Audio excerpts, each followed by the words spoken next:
Boa noite a todos. Eu sou Rubem Martins, presidente do Conselho Temático de Comércio Exterior aqui da FIEP. E hoje é com muito prazer que vamos ter a nossa terceira edição do FIEP Internacional, nosso programa mensal sobre assuntos relacionados ao comércio exterior, principalmente muito focado aqui em Pernambuco e nas nossas indústrias. Comigo hoje, dividindo aqui a mesa, como sempre, meu amigo vice-presidente aqui do Comex, Felipe Coelho Neto. Boa noite a todos. E também aqui, a grande honra e grande satisfação aqui de ter aqui na nossa mesa Gustavo Delgado.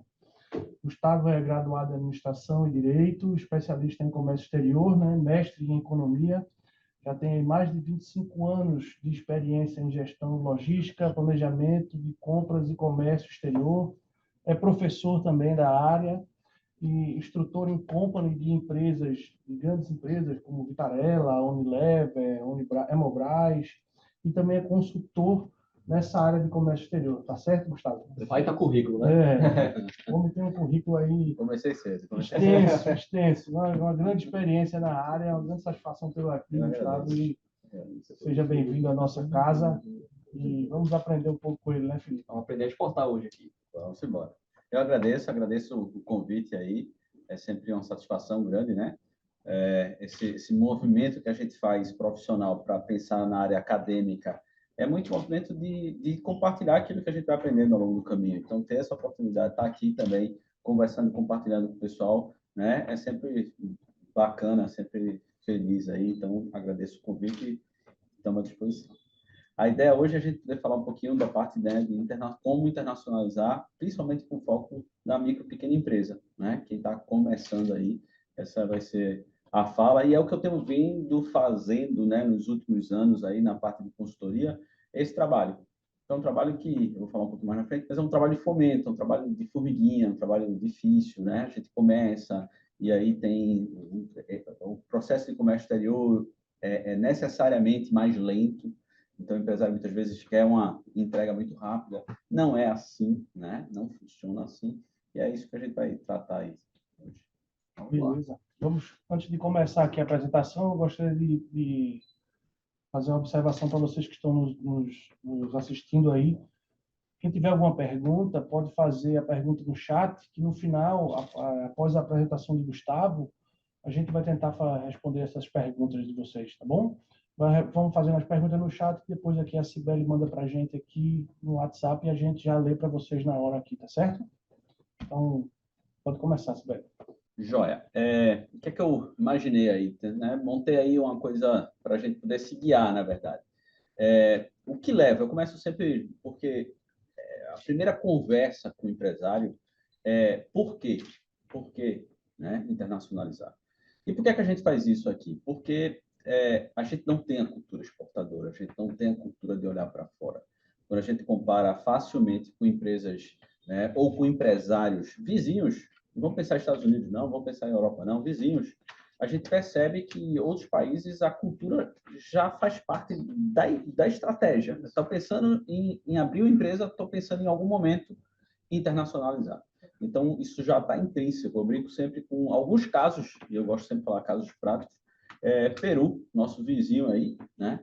É muito comum você estar conversando com um empresário peruano que está pensando, está numa ideia e faz parte da estratégia dele, né? E não é um momento futuro, é um momento já, né, de como levar para fora o produto. Equador, né, tem um caso famoso de um sabonete à mão, que a marca do sabonete é porque as pessoas prensam, então fica com né, a ondulação da mão, etc. Veja, uma empresa completamente artesanal que exporta o tempo todo, né? Você tem aí mais de 50 países, então, por que não? Então, a gente tem isso culturalmente muito grande. Então, isso é a primeira etapa, e aí fiz questão de a gente começar falando exatamente por isso. Para dizer o seguinte, vamos falar dos pontos positivos, né?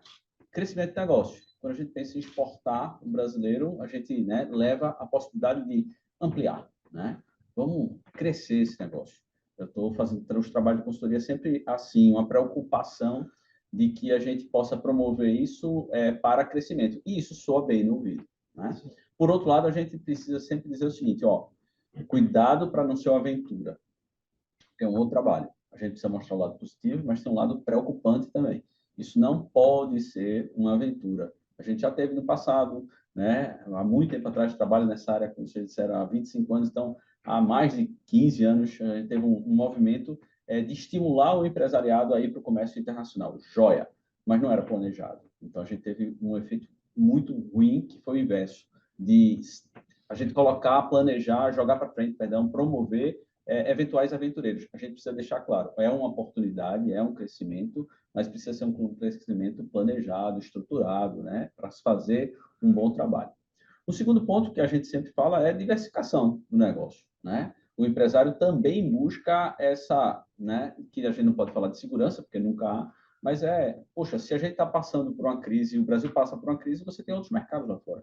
Se algum outro mercado lá fora está passando por uma crise, você tem outros países, ou seja, né, eu trabalhei 11 anos na Philips, a Philips aqui em Pernambuco, a gente exportava 60% do que a gente produzia.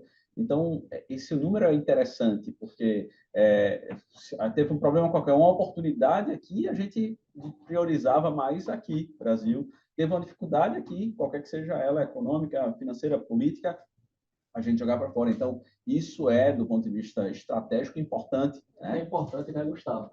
Me permite, você fugir da sua sazonalidade do seu país, né? Porque você, não necessariamente o país do exterior tem a mesma sazonalidade daqui. Então, você consegue usar esse jogo a seu favor, né? E quando a gente olha isso mundialmente, principalmente para produtos sazonais, em função até de temperatura, e a gente entra no agronegócio, etc., a gente está no hemisfério sul. Então, quando o hemisfério norte está tendo um inverno, etc., a gente está no contrário. Ou seja, é exatamente isso que termina compensando muitas vezes, né? Então, isso é importantíssimo.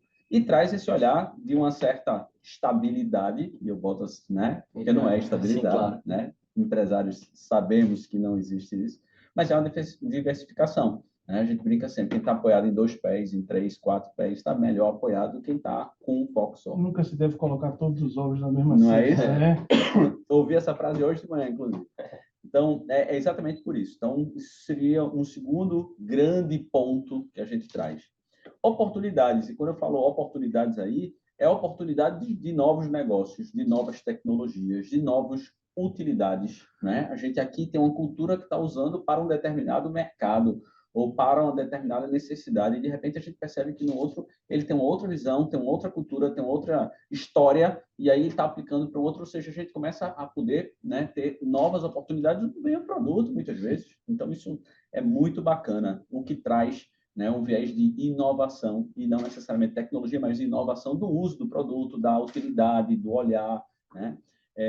Oportunidades, a gente falando agora há pouco, né, nesse ambiente do ESG, então são oportunidades, são possibilidades da valorização que a gente tem lá fora, que ainda não tem, mas está crescendo aqui no Brasil, do produto que não agride o meio ambiente. Então, esse processo aí, o empresariado percebe e, portanto, passa a ter uma oportunidade muito bacana em vários outros países, né? E o quarto, que é muito engraçado, reconhecimento da marca, né? Isso eu coloquei, acho engraçado, por quê? Porque a gente aqui no Brasil, porque o modelo de internacionalização está distante da nossa realidade, a gente coloca intrinsecamente... Valoriza automaticamente. Né? Valoriza. A gente fala assim, não, isso é produto tipo exportação. Isso. Veja, essa associação não é verdadeira necessariamente falando. Por quê? Porque senão a gente estaria dizendo que todo produto que se traz de qualquer país é fantástico, e não é verdade. Também não estou dizendo que é ruim. Talvez a China tenha quebrado um pouco esse paradigma aí, né? Quando antigamente você comprava esse vinho é importado, esse sapato é importado. Hoje em dia, quando esse sapato é importado da China, o cara já olha... Pois é. Essa é uma preocupação, né? Mas veja, é engraçado, quando a gente quer desmerecer, a gente faz alguma adicional, embora hoje a gente fale China faz tudo. Eu ia falar disso, assim, né?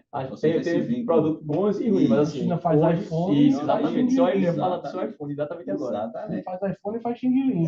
Pois é. É porque a gente, né, priorizou olhar o Xing Ling, mas tem muita coisa bacana. Então, essa nosso olhar brasileiro, muito brasileiro isso, de que um produto que vai para fora do país é um produto necessariamente bom. O que não é verdade.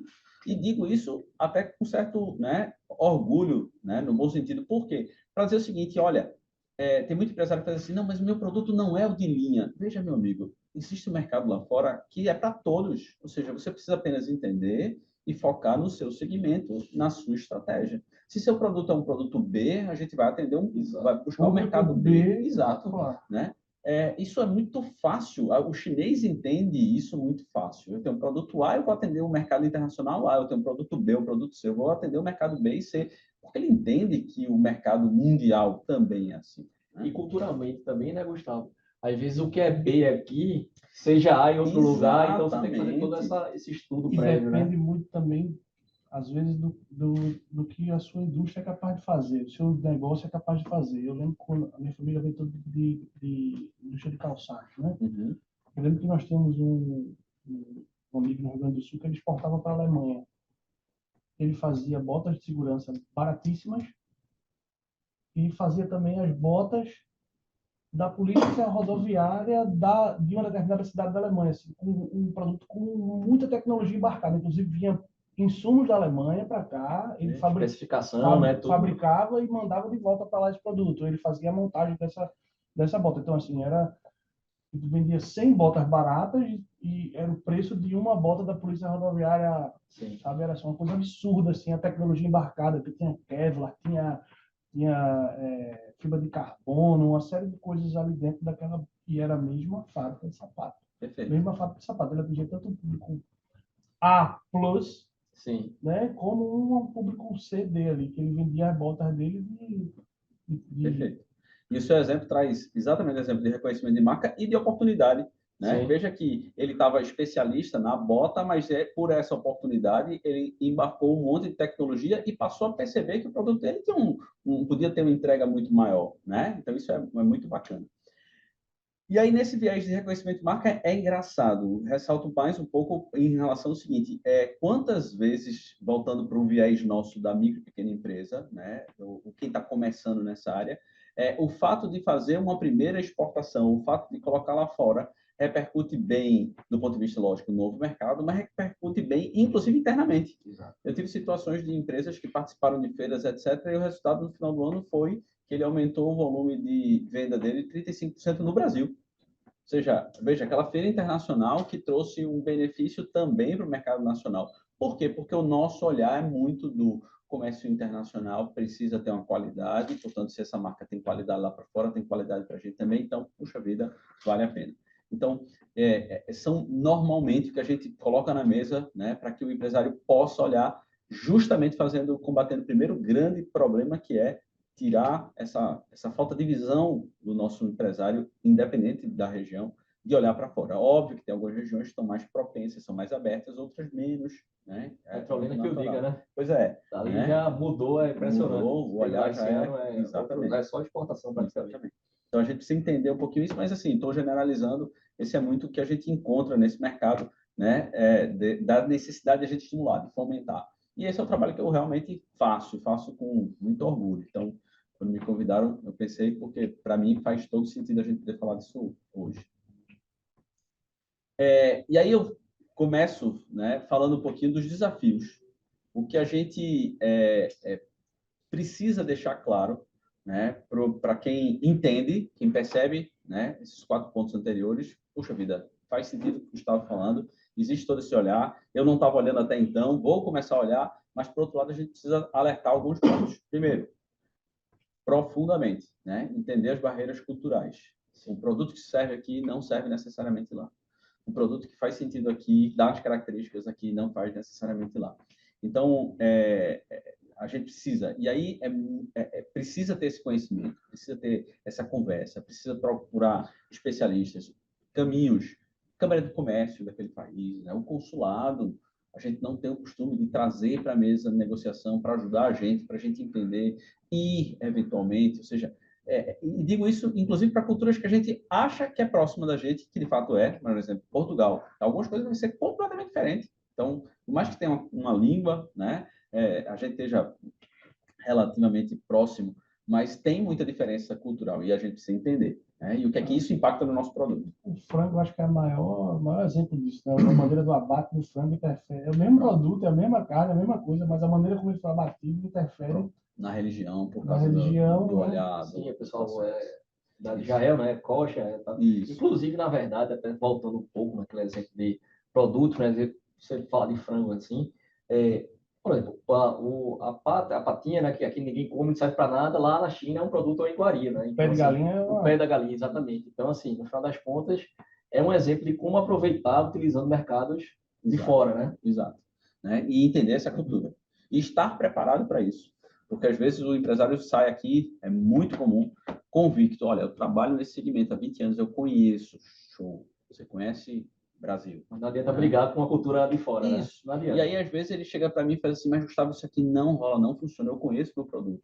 Eu faço isso, joia, mas a gente precisa ouvir esse novo cliente, com essa nova cultura. Qual é o olhar disso? Como é que funciona? Então, estar aberto, e é bacana, porque eu participo muito de feira internacional, e aí você vai com o empresário que está mais aberto, que foi mais bem trabalhado, então ele entende, ele está mais na esponja, né? Entendendo para ajustar, e aquele que não. E aí, muitas vezes, estou com um empresário que tem essa visão, e aí ele começa, me diga mais como você pensa, o que é que precisa fazer. Então, ele está ali, inclusive, naquele momento, anotando para que no próximo oportunidade, na próxima feira, ele já traga o produto com esses ajustes. Então, por exemplo, imagina a parte de vestimenta. É completamente diferente como a gente se veste aqui com outros países, né? O modelo feminino com mais decote, em alguns países é exatamente o contrário. Olha, põe isso aqui, a saia precisa estar pelo menos até o joelho. Então, vão fazendo os ajustes em função dessa barreira cultural. E a gente precisa estar aberto para isso. Eu lembro que, voltando a falar do exemplo de calçados, o formato, a anatomia do pé europeu é completamente diferente da anatomia do pé nordestino, principalmente, né? Do pé brasileiro, principalmente nordestino. Aqui a gente é acostumado a usar sandália rasteira o tempo todo, sandália aberta. Então, os pés femininos aqui eles são mais achatadinhos, mais espaçados, mais larguinhos. O pé europeu, o tempo todo dentro de bota de sapato confinadinho, ele é mais magrinho. E isso muda porque para uma fábrica de sapato, o investimento em forma é um negócio caro. Então, você tem que comprar uma forma para exportação, né? E aí tem, né, nesse universo, eu trabalho há algum tempo já, tem o que eu chamo das lendas do comércio exterior, né? Sim. Então, as famosas lendas. Então, tem um caso que, se você me perguntar se é verdade, não sei, é uma lenda, que eu vou falar, mas de um processo de a gente mandar para uma feira no Japão, um pessoal que fazia casaco de couro, né? E o pessoal foi, participou da feira, tal, voltou, e aí como foi? Rapaz, o único que o pessoal, a gente só se salvou porque a gente conseguiu levar um que era um modelo infantil. Por quê? Porque a estatura média do japonês é menor. Então, né, a gente precisa, né, se preparar, pensar nisso. Qual é esse mercado, o que é que eu vou apresentar, né, qual é o movimento cultural dele. Imagina, Índia, e a gente está falando de produtos à base de comida animal. Então, né, é uma preocupação. Então, e dizer assim também, por outro lado, para não espantar o empresário que está ouvindo e está pensando pela primeira vez. Veja, existem ferramentas para a gente ir o mais munido possível, mas não existe alguém que diga assim, olha, eu conheço tudo de... Não funciona, ou seja, você precisa estar mais aberto para entender, até porque em alguns mercados você vai ter pessoas que pensam mais assim, mais fortemente, outros que não tanto. Então, estar aberto é sempre o conselho. É óbvio, se preparar, estudar, conhecer, conversar, né, interagir para estar melhor preparado. Um outro ponto, regulamentação. Entender isso, né? Por quê? Porque pode fazer sentido aquele produto aqui, mas pode ser até proibido naquele lugar.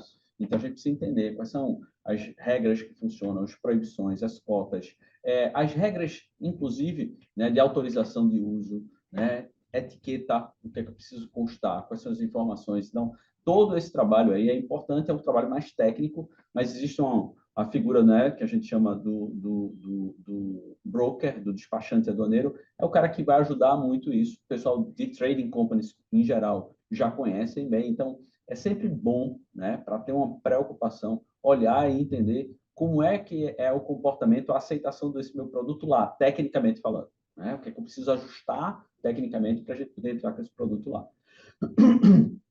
Um outro ponto, concorrência. Né? A gente diz que é um novo mercado, é um mercado absurdamente grande, é um mercado quase que infinito, né? Mas lembre-se, a gente não é o primeiro, né? Isso. Então, a gente também não pode chegar, eu vou, né, nadar no oceano E, azul. na verdade, a concorrência, no caso, de lá já conhece mais o mercado do que a gente. Né? Então, tem que fazer ainda mais bem feito esse dever de casa, né? Feito. Então, assim, esse é um olhar. E a gente que tem essa cultura de não olhar tanto para fora, tem um trabalho maior a fazer.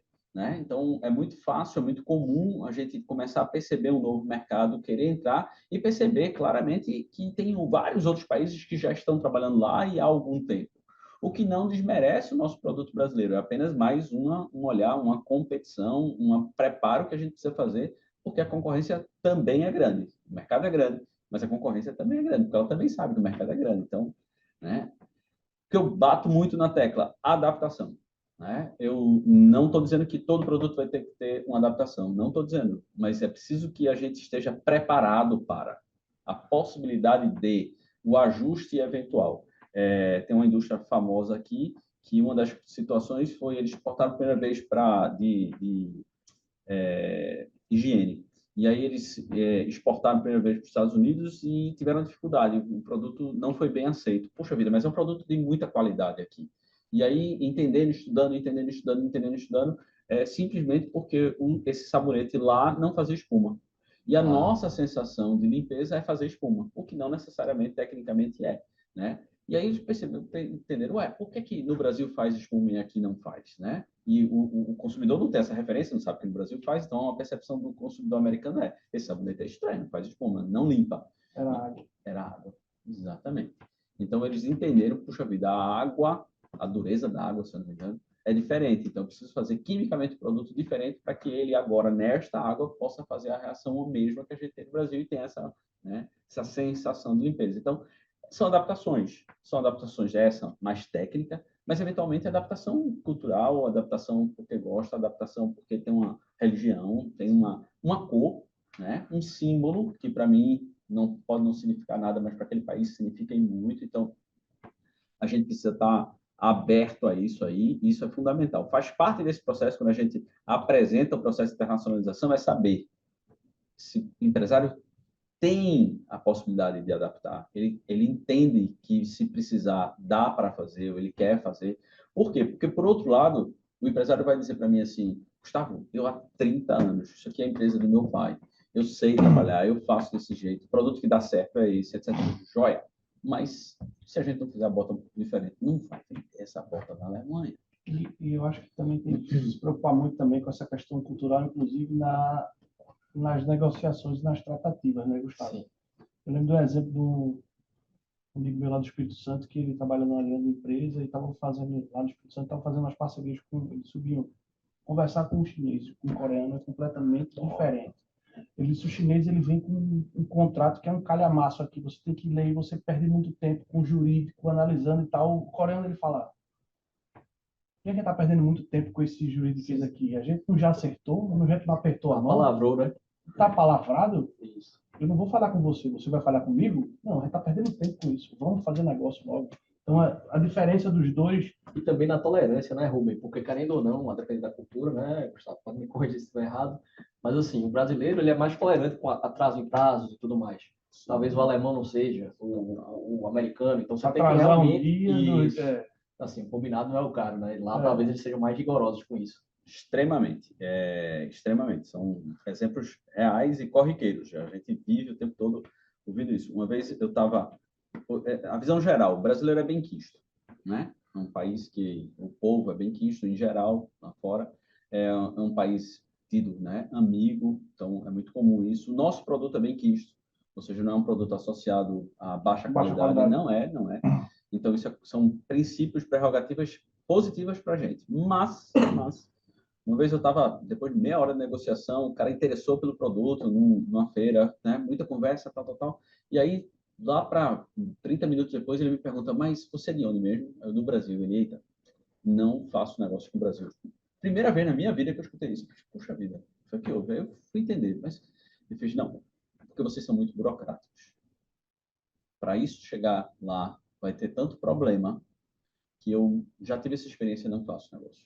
Então, veja, né, que a gente precisa fazer esse trabalho interno, com os Brasil disso. Veja, terminou, a gente continuou conversando amenidades, né, outras coisas, etc. Mas, de fato, ali não andou. E era um cara que estava extremamente interessado no negócio. E aí, né, essa preocupação que a gente precisa ter também. Mas isso, a gente entender, né? O árabe é muito nesse sentido também. Estou falando, confie, a minha palavra vale mais do que, né, você quiser traduzir aquilo ali. Não, fazer um contrato aqui, etc, etc. Isso é muito latino, muito... Eu não quero nem dizer brasileiro, latino. Latino, em geral, pede uma documentação maior, uma formalização, uma comprovação, uma dúvida. Por quê? Porque é natural da gente duvidar do outro. Em alguns países é natural a gente confiar no outro. Por que não? É estranho desconfiar, mas por que você está desconfiando? Às vezes Agora, é uma vez até desconfiado... uma ofensa, né? Você desconfiar dele. Como assim? Você não acredita no que eu estou falando? Não acredita na minha palavra? Eu tenho um caso de um amigo, esse não é lenda, é real, belga, que tinha no contrato, fazia parte do contrato, porque existem algumas formas de pagamento, que é CAD, né? Cash Against Documents, ele só entrega a documentação se você mostrar o comprovante do pagamento, portanto, ele estava exigindo o que era legalizado, que foi acordado, mas era um árabe do outro lado, e ele perguntou, mas você está pedindo para eu pagar, você está desconfiando que eu vou pagar? E aí a coisa se encaminhou de forma tão mal que o árabe disse, eu não quero mais esse produto, eu não aceito mais e pode ir embora, porque com você eu não negocio mais. E ele mandou depois de e-mail dizendo assim, olha, você é para mim uma pessoa não grata. Então, assim, né, ficou uma coisa pessoal. Revoltado. Por causa, e ele fazia, mas eu não fiz nada de errado, eu só cumpri. Mas isso para ele, culturalmente falando, foi, poxa vida, colocou em xeque isso, né? Então, são preocupações que a gente precisa ter. E aí está um pouquinho, né, do que eu falei, falta de cultura internacional. A gente aqui no Brasil precisa vencer essa barreira. Eu trago sempre cases, situações. Tem uma história de uma americana que começou a fazer um produto para o pet, o cachorro dela. Isso deu tão certo que toda vez que ela levava o cachorro dela para um pet lá para dar banho, cuidar do cachorro e tal, ela pedia para usar o shampoo que ela tinha criado, um blendzinho que ela fez. Isso deu tão certo que esse lugar começou a comprar dela, e isso, poucos meses depois, ela estava exportando. Veja, uma pessoa que criou um produto para atender o cachorro dela, né? Então, quantos da gente tem esse olhar de repente, aquele produto que eu estou fazendo, a gente acha que é muito distante da nossa realidade. Então, a gente não tem essa cultura internacional, né? De olhar para fora, de perceber que é possível. Esse é muito um trabalho que a gente faz e que é difícil, né? Mas precisa ser feito. E um último que eu ponho aí é demanda local. O que é isso? Por outro lado, a gente precisa dizer, puxa vida, falta só de cultura mesmo, de visão do empresário? Não. É porque o mercado é grande, é aquecido, então a gente tem um bom volume, então é muito natural dizer assim, rapaz, eu não estou dando conta do mercado nacional, por que eu vou pensar lá fora? Às vezes eu penso na minha vontade de responder, mas a gente não é war, não, precisa estar ganhando território do lado, tal, não é isso. Dá para a gente pensar, mas eu super entendo, né? Como empresário também, puxa vida, eu já tenho todos os clientes, fornecedores que eu não estou dando conta, etc. É capacidade produtiva, às vezes, aqui isso, não tem, né? Como passar aquilo ali. E na cabeça do pequeno, né, Gustavo, você vê assim, vou dizer isso porque por experiência própria. Na indústria da minha família, a gente já tentou exportar uma vez, fizemos uma série de rodadas de negócio e na cabeça do pequeno é um bicho de 7 cabeças para exportar. Então ele fala, é muito complicado, eu prefiro vender aqui, que aqui o cara me paga, eu entrego, tá tudo certo. E eu conheço. Exatamente. Estou na minha zona de uma nota, um boleto, o cara paga, eu entrego ali, eu sei, eu tenho que ter despachante aduaneiro, não tenho que fazer contrato, voz, falar inglês, mercado, mudar, fazer na caixa em inglês, fazer embalagem em inglês. É uma zona de conforto, realmente. Né? É uma zona de conforto, que é, na verdade, assim, na minha concepção, é um pecado enorme você não pensar nesse mercado como uma possível expansão. Tem gente que se preocupa em vender para o estado do lado. Caramba, eu tenho que entrar no mercado da Paraíba, eu tenho que entrar no mercado de Alagoas, eu tenho que entrar em São Paulo, eu tenho que entrar em Miami. Isso. Eu tenho que entrar na Alemanha, porque você está comprando em real e você está vendendo em dólar, em euro. Em euro, assim, você vai faturar o mesmo produto 5 vezes mais. Entendeu? Então, a mesma assim, quantidade, né? Exato. Sem contar na questão tributária. Sim. Porque você compra e vende aqui dentro, você está pagando todos os encargos tributários. Exportação tem uma série de facilidades. Exatamente. Nós temos, por default, a experiência de que não se exporta tributos. A gente sabe que no nosso sistema tributário é meio complexo você dizer que não exporta, porque você exporta. Algum resquício vai. Você vai ter um retorno, vai. Você vai ter ali como retornar algum tipo de imposto, vai. Mas, a princípio, você tem até uma redução tributária nesse sentido. Então, assim, se são muito mais vantagens do que desvantagens. Agora, claro que exige uma série de preparação enorme, por isso que o nosso amigo está aqui. E é engraçado, quantas vezes eu estou no primeiro contato com o empresário que falo isso, olha, para exportação não tem os tributos, a gente pode tirar esses tributos, e aí ele fica duvidando, não se preocupe não, você vai ver isso lá na frente. Por quê? Porque é falta de informação mesmo. Então, assim, para a gente ter noção de como a gente está distante dessa realidade. Mas eu super entendo, volto a dizer, né? O empresário que, quantas vezes a gente leva para fora, para uma feira internacional, mas ele volta aqui e a rotina, ou a dinâmica da coisa toma ele novo. E ele faz, olha, eu não consigo, né? E aí tem saída para isso, tá? Tem saída. É você ter uma trading company fazendo um negócio desse, é você terceirizar, é você capacitar, é você... E agora, o grande problema é pensar de forma estrutural, né? A preocupação que a gente encontra hoje, dia a dia, é o empresário que pensa em exportar naquele momento porque o mercado nacional está ruim, naquele momento porque o dólar e o euro estão melhor. Veja, a gente precisa pensar estrutural. Se não tiver melhor, como é que a gente se comporta, né? Por quê? Porque aí, como você falou, quando a gente dá um não para algumas culturas, esse não é eterno. Ou seja, você não me forneceu aqui, joia, tranquilo. Eu não vou voltar uma outra vez, né? Eu entendi que para você não é interessante, joia, não tem problema nenhum. Não é por negociação, é por outro motivo. Não, eu tive que priorizar aqui, joia, priorize seus. Eu não faço mais negócio com isso, né? Então, essa porta está fechada. Quantos outros empresários eu conheço que me relatam situações como essa? Para uma situação X, alguém internamente, a gente pisou na bola, a gente negou, etc. Não volta, não sabe? Esse bater na porta.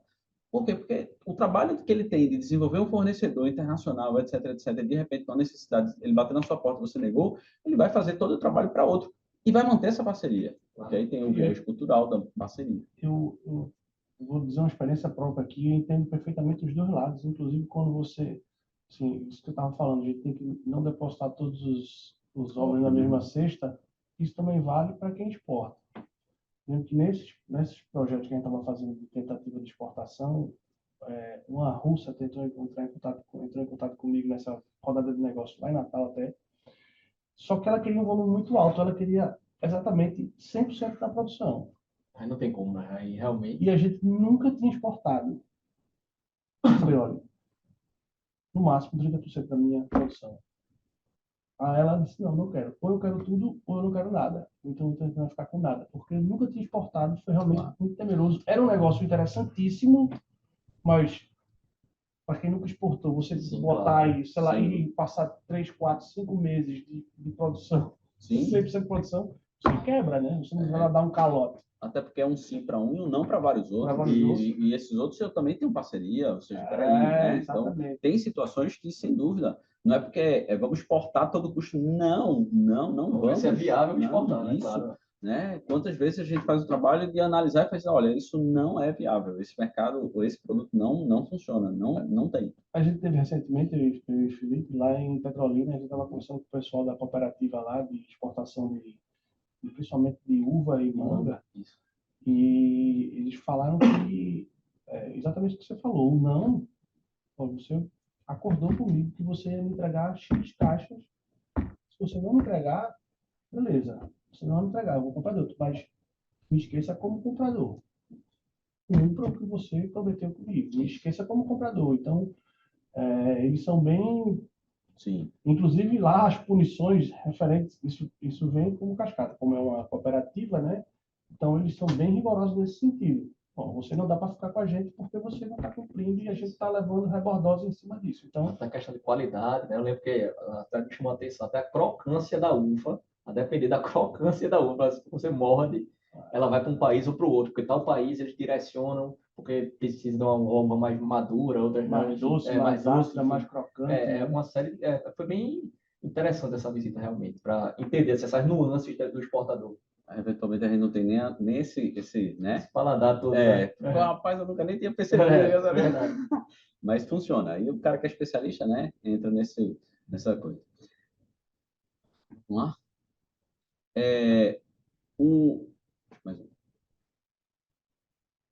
O que é que a gente traz, né? Como um primeiro, assim, um passo a passo. Primeira coisa, é entender, né? Quem é esse empresário?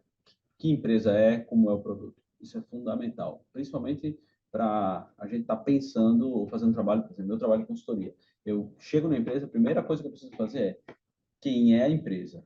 Quem é o empresário? Entender a mentalidade dele aqui para ver se... Sabe por quê? Porque a empresa pode ser mais ou menos, mas o empresário é muito bom. Esse cara está numa empresa, num momento mais ou menos, mas ele tem muito potencial. Ou o contrário, né? A empresa é muito potencial, mas massa, enquanto esse tá cara tiver fantástico, aqui, mas vai esse travar aqui, tudo.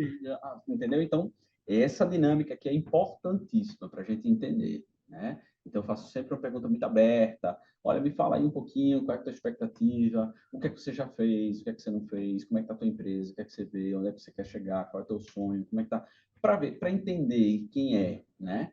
Às vezes a gente ajuda, acelera um pouquinho, às vezes a gente abre aquela porta que nunca foi aberta, ó, tem essa porta aqui, conhece, entende aqui um pouquinho desse mercado internacional, etc. Porque com isso tudo que a gente falou agora há pouco, né, a falta da cultura do olhar para fora, a gente precisa fazer isso. E, óbvio, produto, né? Vamos entender o produto, entender que nicho, qual é o segmento, qual é a área, etc. Então, o primeiro ponto é esse, é fazer essa tarefa de casa. Isso, para mim, principalmente que eu sou de fora. Lógico, o próprio empresário tem que ter esse discernimento e entender que, normalmente, essa etapa 1, ele que quer exportar por conta própria, já domina essa etapa 1. 2, fundamental, pesquisa de mercado. Né? O que é que a gente pode fazer? Onde é que isso pode entrar? Quem são os possíveis concorrentes? Quem no Brasil já exportou? Para onde ele está exportando? Estava falando hoje com o empresário, né? A gente vendo os concorrentes, etc, etc. E aí também não significa que para onde ele exporta é para onde eu vou exportar. Não, não, de jeito nenhum. Mas é entender, porque isso vai dar norte para a gente, que tipo de cultura é, né? Quem já ouviu do nosso produto, isso é mais fácil. Ah, isso aqui brasileiro, para mim, é uma referência. Pode nem lembrar do branding da marca, mas é uma referência, produto brasileiro associado a um produto de qualidade. Então, entender um pouquinho isso. Aqui, né, federações de indústria, né, vocês oferecem pesquisa de mercado, sim. Consultores fazem isso.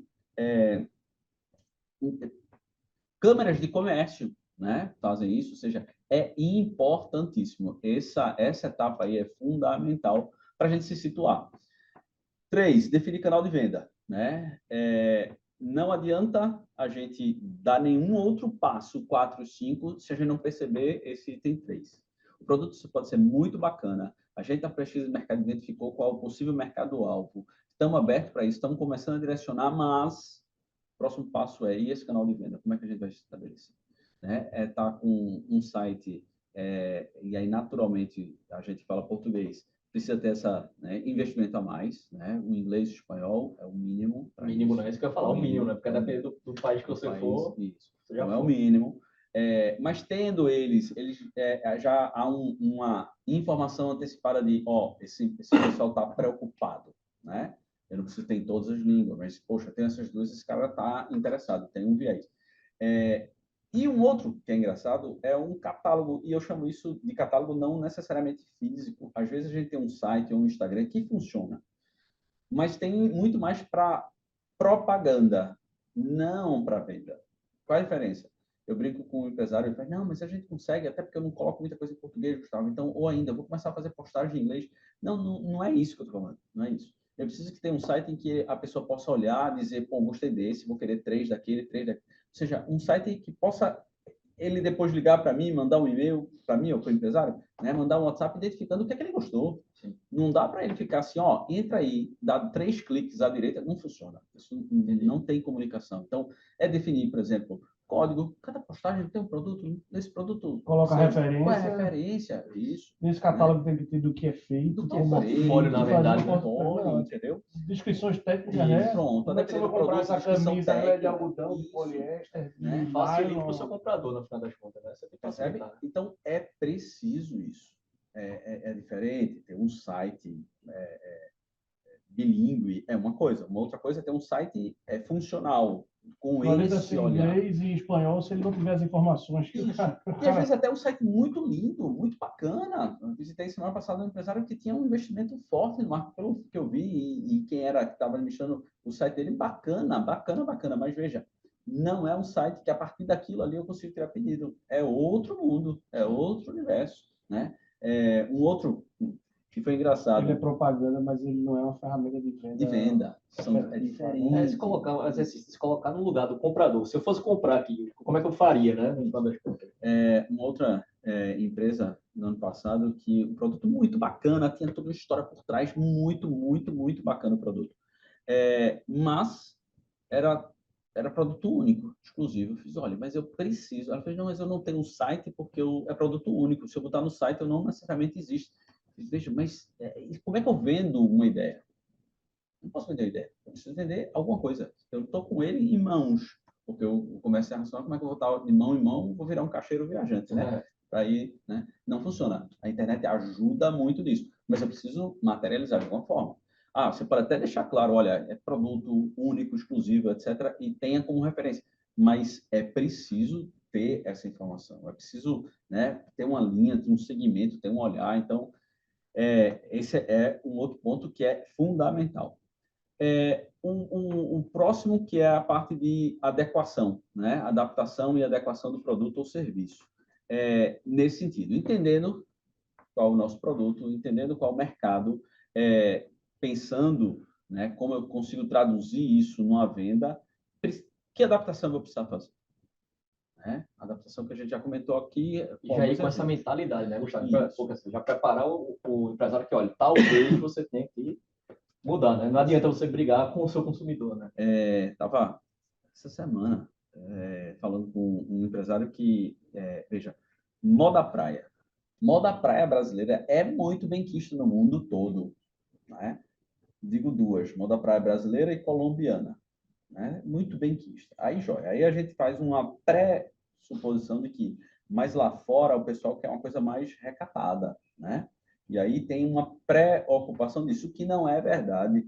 Eu já tive stand em feira, etc., de ter pessoas procurando só fio dental. Ou seja, né, são preconceitos que a gente tem aí em relação a isso. Por outro lado, aí a gente entende que, olha, enquanto, por exemplo, o biquíni brasileiro tem a questão do bojo, porque a mulher brasileira tem essa preocupação, lá fora é exatamente o contrário. Não, agora, por quê? Porque ela não se preocupa? Não. Porque tem uma dificuldade de secar. Ou seja, como vai ter o bojo, vai ter mais dificuldade de secar, e aí fica mais úmido por mais tempo, incomoda até do ponto de vista de higiene. Então, veja as preocupações que você precisa entender isso, né? E aí, eventualmente, puxa, meu concorrente vende como é? Né? Olhar o produto, ver a qualidade, entender isso. Então, faz parte desse trabalho, né? Entender as adaptações em função, né, de cada localidade, de cada... Isso que você falou é bem... Também pode dar praia. Se você olhar você vê uma americana de biquíni, você identifica na hora que é americana. Você vê uma brasileira, você consegue identificar na hora. Elas podem ter a mesmas características. Você fala, aquela é americana, aquela é uma brasileira, né? Um estilo de... Quer ver uma outra coisa que eu falo? Eu consigo identificar muito facilmente uma brasileira que tem perfil, né, fisionomia super diversificada. Você tem uma oriental que é brasileira, você tem uma morena que é brasileira, você tem uma negra que é brasileira, você tem uma branca, uma ruiva, todo mundo é brasileiro. A miscigenação, né? É muito grande. É absurdo, que é massa. Mas como é que a gente muitas vezes identifica uma mulher brasileira lá fora? Pelo cuidado que ela tem com o cabelo. É engraçado. Ou seja, um cabelo bem cortado, um cabelo bonito, um cabelo, né, preocupado. É engraçado. Por quê? Porque a estrangeira não tem tanto essa preocupação. E aí isso reflete no produto. Se a gente pegar cosmético, é produto muito bem quisto brasileiro. Por causa de toda essa referência, lógico, generalizando, mas toda essa referência que tem. Então, qualquer produto para qualquer tipo de cabelo brasileiro vindo do Brasil já é muito bem quisto. Isso que você falou, esse determinado exemplo aí, cosmético, a carga tributária aqui é pesadíssima. Sim. É pesadíssima, né? E você não exporta tributo. Porque quando você pega cosmético, na verdade, né, falando um pouco sobre tributação, toda aquela questão da não essencialidade do produto. Então, eles colocam a tributação lá em cima. É verdade. E aí, veja, por outro lado, o nosso produto é muito bacana, porque a mulher brasileira é exigente por conta disso, porque ela tem essa preocupação. A gente tem uma diversidade, porque a gente tem um cabelo liso, tem um cabelo cacheado, tem um cabelo... Ou seja, a gente está preparado para vários segmentos. É como se fosse assim, a gente tem uma produção aqui para o mundo, né? Para todo tipo de cabelo. O que é que você quer, eu tenho, exatamente. E com esse viés de qualidade. Então, assim, é muito bacana. Participar de feira internacional na parte de cosmético é muito bacana. Tem um mercado muito interessante. E ainda tem alguns produtos que a gente consegue romper essa barreira até mesmo cultural, né? Eu lembro que a Havaianas é um case de sucesso gigantesco, né? Cachaça também, né? cachaça, o próprio Guaraná, Sim. refrigerante, Açaí nos Estados Unidos dá uma febre, né? Eu lembro que a chinela havaiana era coisa que você usava, flip-flop, né? Sim. Você usava dentro de casa e com vergonha, né? Chegasse alguém, você tirava e botava um tiro. Aquela branquinha com azul, né? Só tinha... Aquilo virou tipo, você isso. pega uma Gisele Bündchen da vida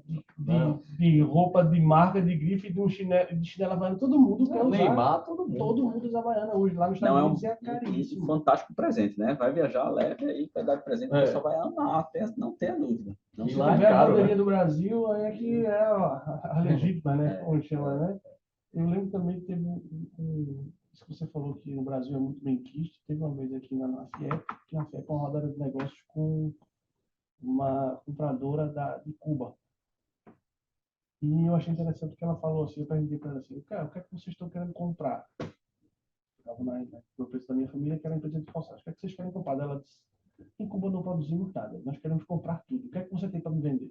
Olha. Aí, não, calçado, ela disse, vou dar uma dica, você quer vender sandália? Coloque na sua sandália, deixa eu ver. Ela pegou o produto, como era um produto local, não tinha made in Brasil, porque nós vendíamos para cá, no Brasil. Não sei se isso é made in Brasil, antigamente não tinha isso. Aí ela coloca em made in Brasil. E, se possível, coloca uma bandeirinha do Brasil. Os cubanos adoram produtos brasileiros. Os cubanos adoram o Brasil. Passa um sapato, coloca lá, made in Brasil, bota, se possível, até uma bandeirinha, assim, que eles vão adorar. Eu hoje no almoço estava conversando com 2 amigos, comentei exatamente isso. Veja, faz parte de todo esse trabalho, eventualmente não precisa de adaptação nenhuma, põe a etiquetazinha só, aquela mínima, a bandeira do Brasil, acabou, só isso, só isso. Veja, você coloca seu produto em outro nível, entendeu? Principalmente se for esse nível, né, do que o brasileiro é bem reconhecido lá fora. A área de... a gente é uma associação muito grande à beleza. Por quê? Porque a gente se preocupa com a beleza. Né? Então, tem países, lógico, que o povo é naturalmente bonito. Tem países que o povo é bonito e não se preocupa com isso, né? Você fala, meu Deus, fez um esforço para ser feio. Aquela pessoa é bonita, mas ela fez um esforço para ser feio. Mas a gente aqui, no dia a dia, tem uma preocupação. Então, quem consegue saber que a mulher está completamente coberta de você não consegue nem saber como ela é, né? Então, assim, essa associação, então, para alguns produtos, ser do Brasil já coloca, já tem um diferencial competitivo grande. Então, colocar a etiqueta o suficiente. É o suficiente. E para terminar, rodadas de negócio, feiras internacionais e parcerias. O que eu coloco aí? A gente precisa entender tudo isso, tá? Se preparar, etc, etc. Mas é muito difícil pela primeira vez a gente vender no site, sócio. Ponto. Tá lá, o cara entra no site, compra, vai. Você já tem essa abordagem, tá? Estou generalizando, óbvio, pode ter um outro caso, né? Mas estar lá, ver, né, o olho no olho, porque, por outro lado, o brasileiro é bem quisto, é amigo, etc, etc, mas se tem a desconfiança, porque o brasileiro não é a pessoa que, né, tem a palavra. Então, ter o olho no olho.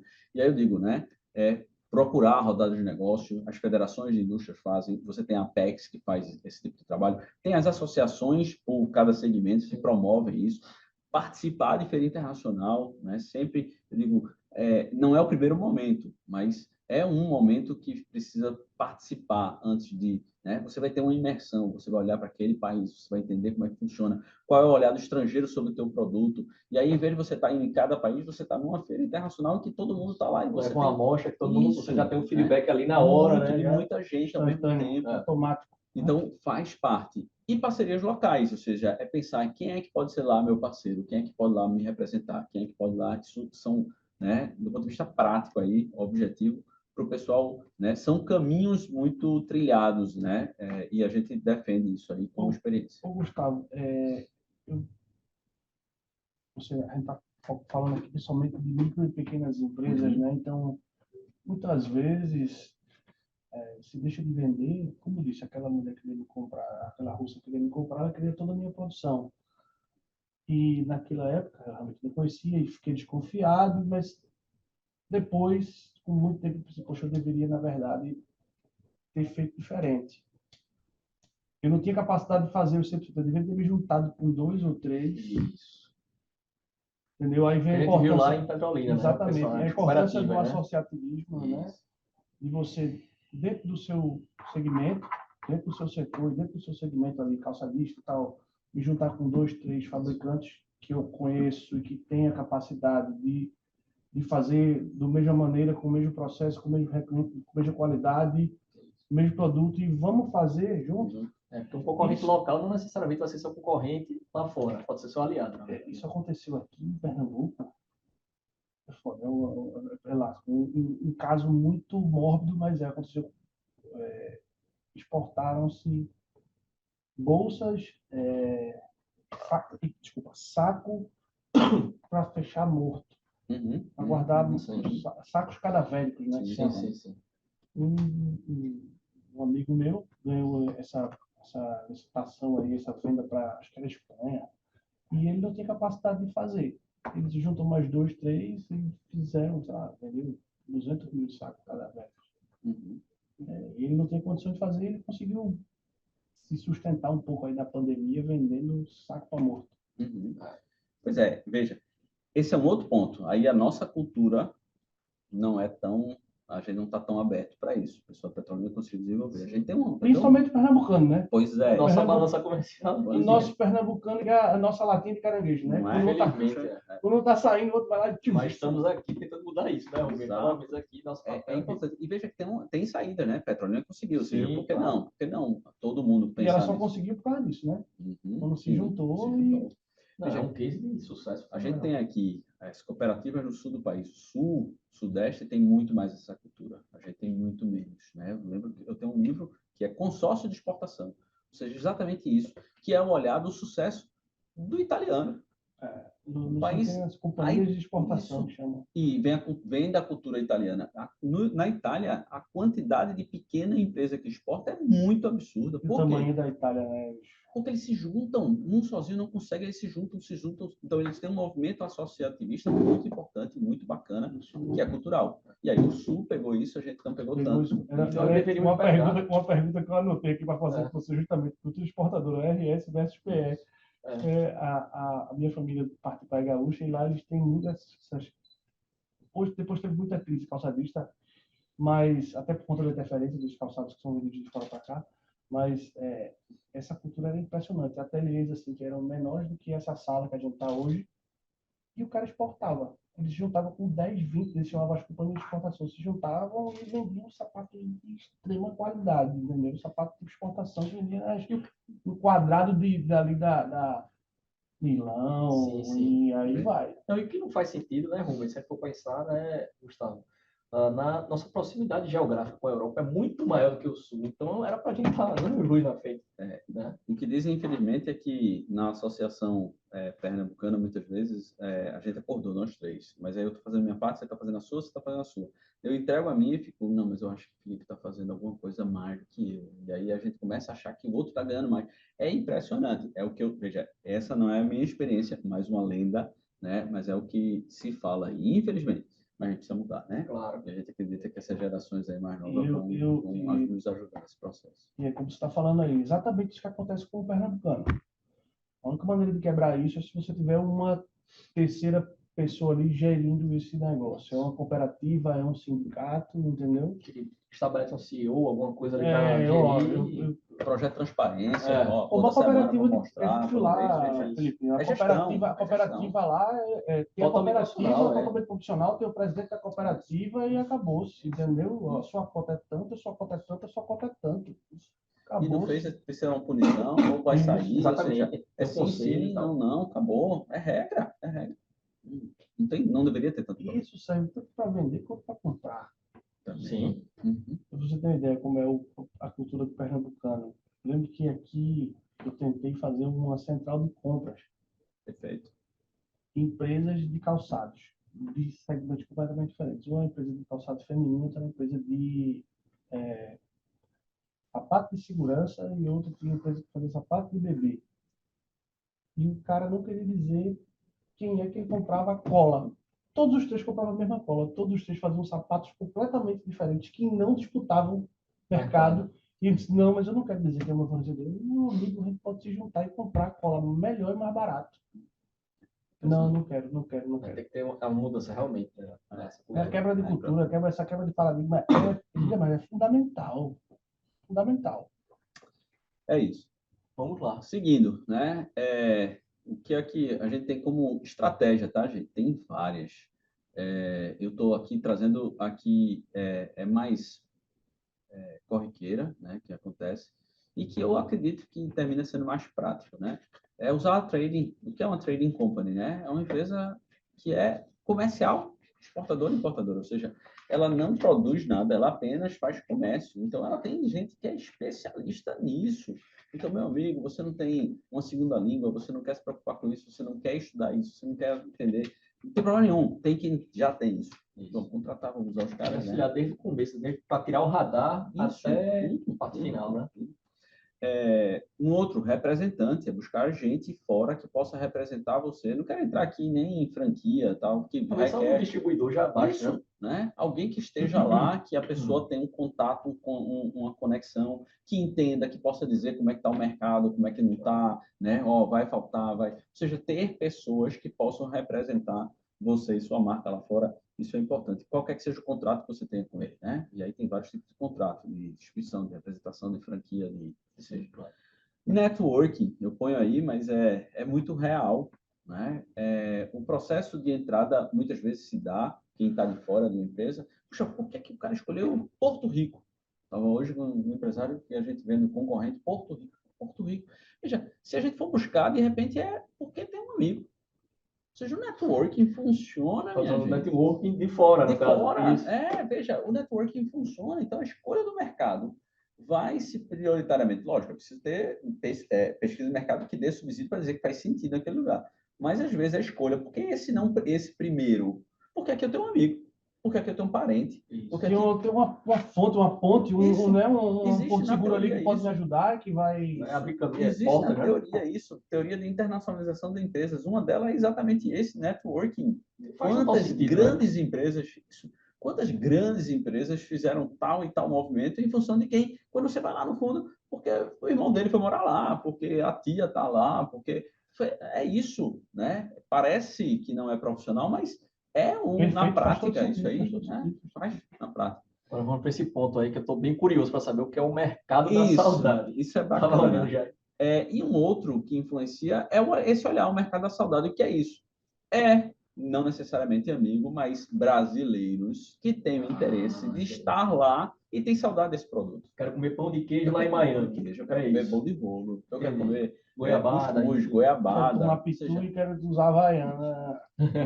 Eu estou com essa saudade, né? Eu tenho essa necessidade. Então, isso influencia, eventualmente, não é necessariamente seu amigo do network, não é seu parente do network, mas é alguém que ele procurou pela saudade.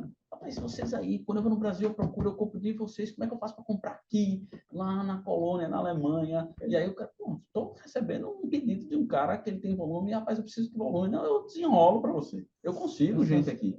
Esse mês passado aí eu vi que tinha viralizado na internet um cara que estava numa loja do brasileiro em Portugal, eu acho, que era assim, comprando cuscuz. Meu Deus, o cuscuz é muito caro aqui, não sei o que e tal, 6 euros o cuscuz. Tal. Meu amigo. Lá é 30 centavos.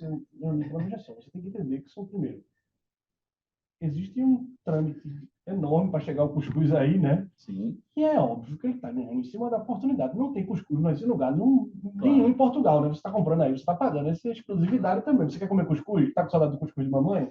Você vai pagar o preço da saudade, né?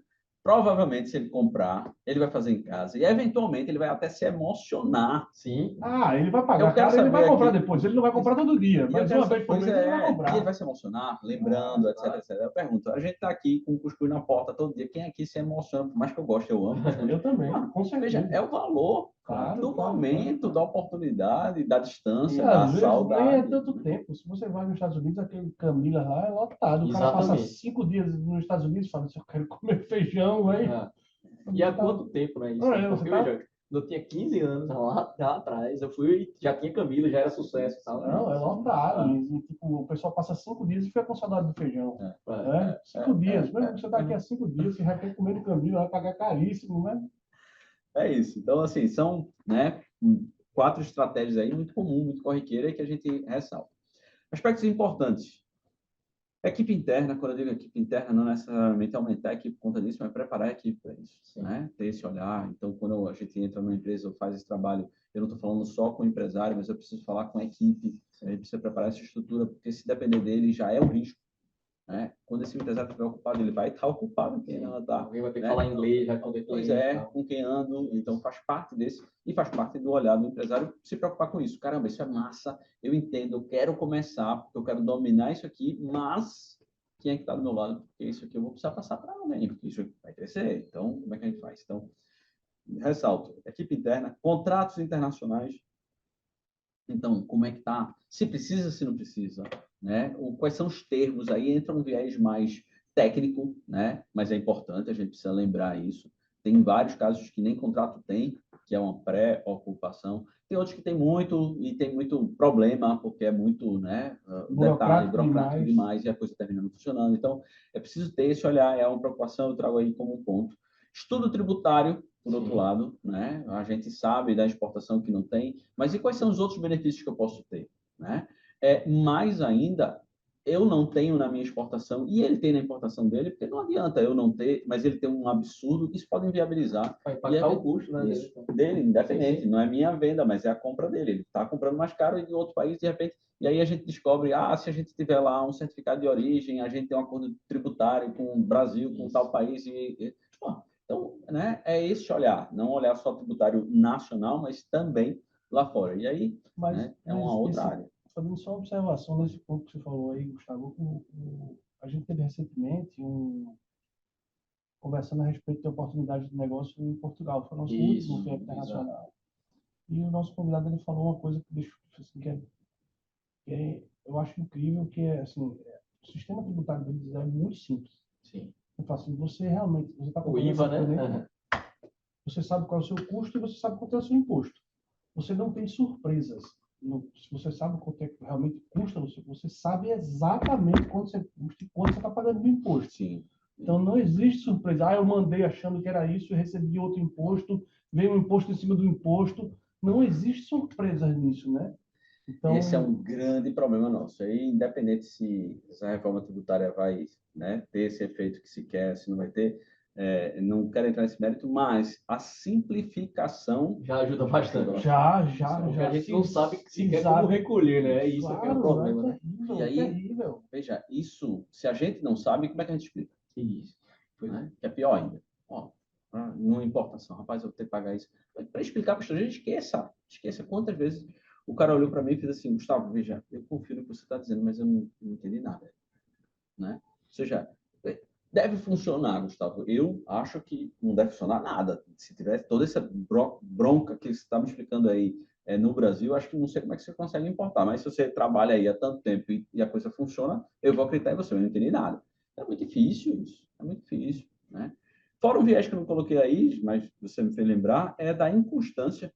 A gente importa uma vez ou exporta, tem uma incidência de uma exigência XYZ. O mesmo produto amanhã tem outra exigência. Então, isso para o estrangeiro, meu amigo, para o europeu, isso aí é uma loucura. Mas eu mando para você agora na importação. Há tanto tempo você nunca pediu isso aqui. Mas hoje o fiscal, ou que seja, qualquer que seja a entidade, não só a Receita Federal, mas o fiscal de tal órgão está pedindo tal coisa. Então, a regra, ou seja, essa falta, né, de ter um padrão, isso é extremamente difícil. Aí, na cabeça do cara lá fora que não necessariamente isso aí é para complicar, porque aí tem uma corrupção no meio, etc, que não necessariamente é uma exigência do fiscal. Porque, burocracia, né, burocracia mesmo. País burocrático, não tem como negar. E estudo logístico, né? Entender como é que esse negócio vai chegar lá, né? Quais são as opções, quais são as rotas, né? Quais são os modais. Então, esses são aspectos aí mais macro para a gente olhar para esse, né? Não posso deixar de falar que precisa ser feito isso. E, eventualmente, até com especialistas diferentes, advogados, tributaristas. E a depender também, né, do produto, por exemplo, se for frutas, né? Contêiner refrigerado, você tem que ter todo um estudo de como é que vai chegar, o tempo. Que rota, quanto tempo. Isso, o amadurecimento da fruta, tá? A gente sabe que tem tudo. E as exigências prévias para poder suportar essa logística aí. Gente, e aí chegando no final aí, né? Quando a gente olha para micro e pequena empresa, o que é que eu, né, tentando fazer um resumo aí, eu volto a dizer, a preparação adequada, né? Não é porque a gente é pequena empresa que a gente não tem essa capacidade, a gente precisa se planejar. Então, eu quero traduzir essa preparação aí no planejamento, que é uma coisa que não é tão comum no brasileiro, a gente não é acostumado a ter. Outras culturas têm muito forte. Então, é planejar, para evitar o aventureiro, para evitar a gente né, tá desapontado, puxa vida. Não, que o sonho não vira um pesadelo, que né? o sonho não vira um pesadelo, que alguém não chegue... tenha surpresas, né? Não tem surpresas. Eu tive um empresário que teve uma dificuldade numa importação e é verdade isso. A gente saiu para uma feira, a gente participou da feira, ela fez as compras, fez uma primeira importação.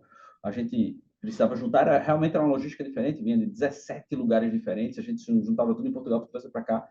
Veja, ela foi, quando ela não estava grávida, ela voltou, os produtos ficaram prontos, a gente trouxe para cá, para chegar na empresa dela, o menino já tinha nascido. Ela olhou para mim e fez, é um parto isso que está aparecendo. Né? Então, veja, isso é um desestímulo. Então, a gente precisa entender, vamos se preparar da melhor forma, vamos entender os melhores caminhos, vamos ver. Por quê? Porque senão a gente, né, causa essa sensação de, puxa vida, que não é, né? Não é. Ou seja, uma coisa bem planejada, bem preparada, mesmo com todas as dificuldades do Brasil, é muito viável. Mas senão não estava há 25 anos, eu sou doido, né? Não estava tanto tempo trabalhando nessa área, então é viável. Um outro ponto, pesquisa de mercado. Né? Pesquisa de mercado para dar esse norte, para ajudar a gente, para entender, para validar, para fazer com que a gente faça essa preparação de forma mais assertiva. E contato com especialistas. A gente não é dono da razão, a gente não conhece tudo, então ter essa humildade de deixa eu perguntar, deixa eu sondar, deixa eu falar com aquele profissional, falar com aquele outro, isso vai ajudar a gente. Por que a gente erra muito? Porque a gente não se prepara e porque a gente não fala com as pessoas certas. Então, a gente vai no método tentativa e erro, e aí isso prejudica. Né? Então, se eu pudesse terminar aí, né, com a sugestão ou com a fala aí final, eu, né, traria esses 3 pontos aí importantes para quem está, principalmente uma micro e pequena empresa, quem está entrando no processo, né, desse olhar de internacionalização. Vamos lá. E é isso. Aí os contatos, né? Anotem aí que o cara é craque mesmo, vocês já viram. E agora, Rubem, vamos agora para nossa rodada de perguntas, não é isso? Exato, vamos entrar aqui. O pessoal já mandou umas perguntas. Só ver aqui. Mandou o pessoal, deixa eu achar. Posso começar, Rubem? Quer começar? Pode Estou começar, com algum eu estou aqui. conseguindo abrir aqui na minha, não está aparecendo. Uma pergunta, acho que estava no meio da explicação, Gustavo, mas de toda forma tem aqui, ó.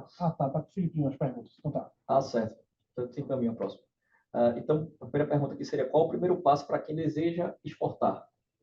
É isso. O primeiro ponto é, lógico, primeiro entender, se você é produtor, né? Entender bem seu produto. E eu digo por quê? Porque, eventualmente, você pode ser alguém exportando produto de outro, tá? Sim. Que é outra coisa. Trader. Mas eu vi aqui, mas esse cara não tá com esse olhar, e eu chegar a bater na empresa e dizer assim, deixa ser teu canal de exportação. Sim. Deixa eu fazer. Então, já delegou o trabalho, cara. Isso, eu trabalho na área de educação também há muito tempo, tenho vários alunos e ex-alunos que fazem esse trabalho, e eu estimulo eles, né? Rapaz, faça, veja. Eu tenho um comentário a fazer, Gustavo. Eu acho que é aquilo que você falou, da mentalidade do pernambucano. Assim, eu acho que o Felipe está ganhando mais, eu acho que está ganhando mais. O cara pensa assim, esse cara está ganhando dinheiro em cima de mim. Meu amigo, se você está ganhando dinheiro, deixe ele ganhar dinheiro também. Claro. Veja, o ponto é, rapaz, se você não estava vendendo nada para tal país, eu vou te vender para tal país. Qual o problema? Você vai receber em euro, você vai receber em dólar, você tá. Você não tem que deixar, você não tem que perder dinheiro, né? Claro. Faça seu custo, está tendo lucro, tá recebendo em dólar, tá bom. Deixa ele ganhar, não interessa quanto ele está ganhando. Qual o problema disso? Mas isso é entrada, viu? Muito.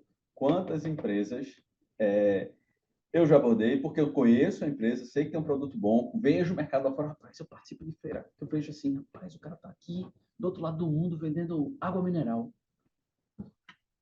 A gente não consegue exportar água mineral daqui. Está do outro lado do mundo vendendo, sei lá, um biscoitinho. Quantas grandes empresas de biscoitos tem aqui? Então, nossa, mas às vezes a gente se depara com um empresário em outro segmento que olha para mim e faz assim, rapaz, o Gustavo está dizendo isso porque tem mercado? Não, eu vou atrás. Você quer dar o bypass, depois leva um carro e não faz, às vezes nem faz. Não consegue aí, fazer. Não, me dá o não, eu não faço, o cara não faz, eu participo de novo na feira. Meu Deus do céu. Depois fica complicado. Exportar é complicado. Pois é aquilo que eu estava falando. Um empresário muitas vezes vê como um bicho de 7 cabeças. Uma trade, ela corta todas as cabeças desse dragão, desse bicho aí. Né? Isso facilita. Ela tem a conexão, ela tem... Veja, ela vai ter a transparência no negócio, sim, né? Olha, a gente está vendendo por isso, tá? Ou seja, vai dar. E a gente tem muito boa trade. Saber escolher também, né? Isso, aí é importante. Por quê? Mas a gente tem aqui muito boas trades, entendeu? Sim. Então, assim, é um mercado que, sabe, a gente tem boas ofertas. A gente diz, rapaz, isso aqui não, tem excelentes trades conhecidos, reconhecidos. Então, para o fast food, não é falta de estrutura, não é falta de profissional, não é falta, não é. É muito visão, é isso olhar. Não sei se eu respondi aí, mas... Perfeitamente. Vamos para o próximo. Agora, fazendo um complemento dessa pergunta aí, Gustavo, qual é o maior obstáculo enfrentado hoje por aqueles que desejam exportar atualmente em Recife? Veja, no processo de exportação prática operacional, o que a gente tem é logística. A gente tem na exportação. Na importação, a gente tem outros problemas também, fora a logística. Mas o que é que acontece? Como a gente não tem volume, né? A gente naturalmente vai tender a buscar consolidado. Mas a gente não tem os fretes consolidados marítimos, porque não sai daqui de Suape, nunca se conseguiu fazer sair daqui de Suape, porque não tem essa frequência, não tem essa rotina, não tem esse planejamento. Então, muitas vezes, para fazer um consolidado marítimo, a gente tem que ir para outro porto, né? Santos, etc., para a gente viabilizar. Então, você já tem um custo necessariamente a mais. Está indo com outro recinto alfandegado, zona primária, que está longe de você. Ou você é aéreo, e aí você inviabiliza no frete. Então, você tem você perde competitividade. Então, tem na prática, na exportação, isso. Estruturalmente.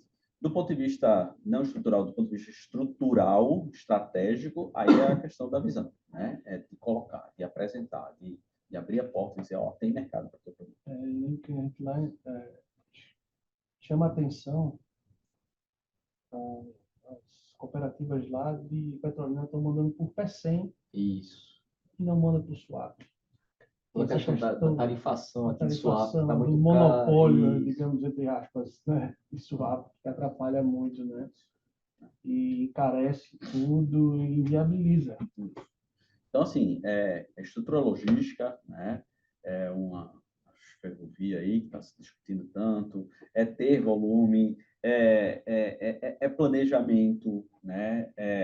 Visão empreendedora. Tem várias, porque existem alternativas, sabe? Saídas. Mas é preciso bancar alguma coisa. Rapaz, e se eu bancar?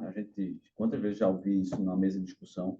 E se um agente de carga bancar uma vez por mês, um consolidado, um container saindo daqui para tal lugar? Veja, ele já fechou com o armador isso. E aí ele está... Como isso não existe, o empresário não pensa nessa possibilidade. Como o empresário não pensa nessa possibilidade, o empresário de transporte não pensa nessa... E a gente fica nessa, o ovo ou a galinha, né? Não tem soluções, não pensa... Isso, né? Então, é importante, né? E é por isso que, quando a gente diz quanto mais pessoas exportando, quanto mais empresas exportando, a gente tem mais volume e, naturalmente, a gente vai ter mais oferta. E mais oferta vai ter mais oportunidade de novos agentes de carga, e não agentes de carga, mas modais, né, consolidados. Isso vai, ou seja, é um efeito que vai gerando efeito positivo no outro, que gera efeito positivo no outro, né? E a gente precisa disso. Eu tenho uma pergunta aqui, essa pergunta é minha. A gente estava sendo muito pessimista, né, falando dos problemas, da dificuldade. Sim. E eu quero saber o seguinte: o que é que você vê como oportunidade, principalmente para negócios aqui de Pernambuco, para comércio exterior? Para a gente vender para fora, o que eles estão comprando, o que a gente pode começar a trabalhar aqui para uma oportunidade mesmo no comércio exterior. Veja, eu vejo muita coisa, mas muita coisa. Eu vejo uma FENEARTE e fico, meu Deus! Né? A nossa cultura é incrível, Nossa, fantástico, fantástico, assim. É lógico, tem um viés da falta de escala, né? Sim. Tudo bem, entende-se artesanato, mas se assim for, não existe comércio exterior de artesanato no mundo, porque isso é um problema só nosso, é um problema do segmento. Então, assim, essa é a oportunidade do artesanato, nossa cultura é extremamente forte. Veja, o primeiro desafio que eu coloquei na mesa numa última conversa com outra instituição, se a gente fizesse um estudo de quantos estrangeiros estavam no FENEARTE, porque ele está ali e ele está comprando, ele vai levar, e ele vai levar na mala dele, como bagagem dele, joia. E se ele tivesse a oportunidade de, daqui a 2, 3 meses, fazer um pedido e comprar mais? Isso. Porque ele vai lá, vai gostar, ele vai mostrar, as pessoas, é natural, a gente recebe esse feedback. Estava na minha casa, o cara viu tal coisa, achou fantástico, porque é bonito, porque não sei o que, eu lembro demais. Eu estava na casa de uma amiga na Espanha e vejo um negocinho, um chaveirinho, oxente. Sim. E ela nunca tinha vindo para cá. Deixa eu te E contar aí? uma história. Um amigo meu, uma grandíssima amiga dele, ela ganhou muito dinheiro, ela é de Brasília. Ela vinha para cá 2 vezes por ano comprar xilogravura, comprava muita xilogravura e mandava para a Europa. Xilogravura, que aqui você compra ali da Casa da Cultura por tostões, tão barato que é. E ela vendia horrores, né? Vendendo em euro. Comprava, embarcava tudo certinho, direitinho, embarcava como arte, chegava lá e vendia e estava ganhando muito dinheiro. Ela de Brasília, nem daqui era, ou seja, a gente estava vendendo daqui para Brasília e de Brasília ela ganhando dinheiro. Certo? Então, assim, veja, se parar, você pensa, e é difícil você olhar e dizer assim, rapaz, não tem mercado para isso. Tem muito mercado. Tem alguns que você precisa entender quem são seus concorrentes. Então, por exemplo, a depender do produto, você vai ter na área de confecção uma competitividade absurda com China, Índia, Vietnã, Malásia. Então, por quê? Porque se seu produto, estava falando hoje para o empresário, se seu produto só é competitivo por preço, aí você se preocupe, a depender do produto. Por quê? Porque você vai ter concorrentes que têm um preço menor que o seu, absurdamente, mas é verdade.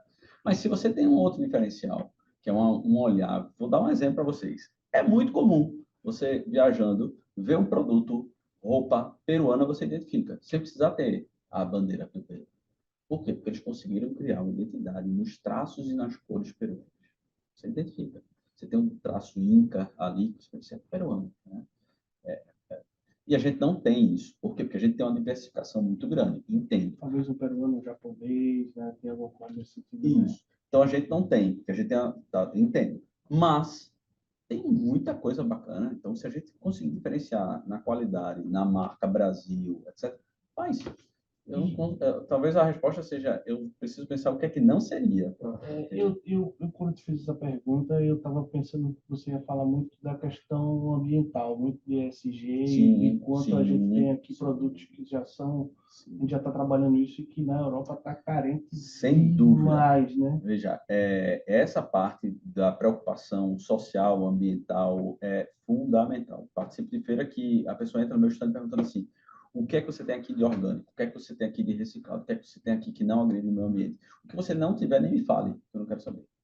O Mas isso aqui é orgânico aqui já é fantástico. mais caro, né? Lá fora deve ser É É requisito. porque eu ia falar, já é a realidade, né? Quando Requisito. fala, não, porque é o futuro, não, é já é a Já é realidade, já, mano. Acabou. Já é uma Em barreira algumas para você entrar. situações, isso, em algumas situações eu estava representando empresas que não tinham isso, ou ainda não tinham o selo, etc. A pessoa, eu respondi isso: olha, a gente tem, mas ainda não tem. Não, joia, obrigado, Gustavo, depois eu volto aqui e tal. E acabou. Ele nem ouviu eu falar o que era, né? Nem ouviu. Ou seja, esse é um requisito fortíssimo, eu, né, super defendo. E é o contrário. No Brasil, ainda está no processo de achar que é um produto de segunda linha, que não é verdade, né? E lá fora é exatamente o contrário. É um produto que tem uma margem aí, porque eles pagam mais caro. Por quê? Porque aí tem o crédito de carbono, o crédito, né? Então, a preocupação ambiental aí é Tem fantástica. um amigo nosso aqui, inclusive, que é conselheiro do Contema aqui, nosso amigo Emerson, ele fabrica tubos de PVC reciclado e ele compete direto, a competição completamente desleal com PVC virgem. Então, assim, o negócio dele deveria ser muito menos tributado, deveria ser mais caro, e o pessoal deveria comprar e pagar mais caro, ou pelo menos não ter tanta tributação, e ele tem a mesma carga tributária que o produto virgem. E que faz um trabalho excelente para a natureza. Né? Exatamente, tirando lixo e transformando em cana, e ele, é complicado, é complicado. Lá é visto com bons olhos, aqui é visto, não, isso aí é lixo, isso é feito de lixo. Está mudando, é verdade, está mudando, mas a realidade hoje, lá tem um valor absurdamente maior, muito mais bem quisto. Tá bom, meu amigo. Muito obrigado, Gustavo, por você ter vindo aqui. Agradeço. Você deu aqui, como sempre, aqui na FIEP Internacional, a gente está sempre cercado de excelentes palestrantes, né, Filipinho? Assim, Verdade. uma aula bem esclarecedora e, por favor, sempre que vocês precisarem de algo relacionado ao comércio exterior, não se acanhe, procure aqui a FIEP, procure o pessoal do CIM, do Centro Internacional de Negócios. Estamos à disposição. Obrigado, Felipe. Obrigado, Gustavo. Obrigado a todos. Sibeli, tudo bom? Então, forte abraço. Até a próxima.